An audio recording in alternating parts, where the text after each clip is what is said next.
ఆదాయ వ్యయాల score card. ముందుగా మీ ఆర్థిక మరియు సామాజిక స్థితిగతులను గమనిస్తే ఈ ఏడాది మీకు ఆదాయం 11గా ఉంటే వ్యయం 5గా ఉంది. అంటే రాబడికి తగ్గట్టుగా ఖర్చులు అదుపులో ఉంటాయి. ఇక సామాజికంగా రాజపూజ్యం 2 మరియు అవమానం 4గా ఉన్నాయి. గౌరవ మర్యాదల విషయంలో కాస్త జాగ్రత్త అవసరం. వృత్తి, వ్యాపార అవకాశాలు. మేషరాశివారికి ఈ ఏడాది వృత్తిపరంగా సంపాదన నిండుగా ఉంటుంది. ఆర్థిక స్థిరత్వం లభిస్తుంది మరియు వాహన యోగం కూడా కలదు. ముఖ్యంగా విద్యార్థులకు ఇది గోల్డెన్ ఇయర్ అని చెప్పవచ్చు. అయితే ఉద్యోగస్తులకు ఆగస్టు నెలలో బదిలీ అయ్యే అవకాశాలు కనిపిస్తున్నాయి. తీసుకోవాల్సిన జాగ్రత్తలు. ఆర్థికంగా బాగున్నప్పటికీ కళ్లముందే డబ్బు ఖర్చయ్యే సూచనలు ఉన్నాయి.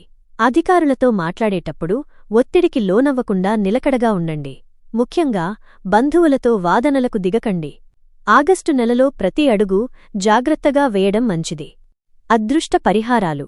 మీ అదృష్టాన్ని పెంచుకోవడానికి మంగళవారం నాడు సుబ్రహ్మణ్యస్వామిని దర్శించుకోండి.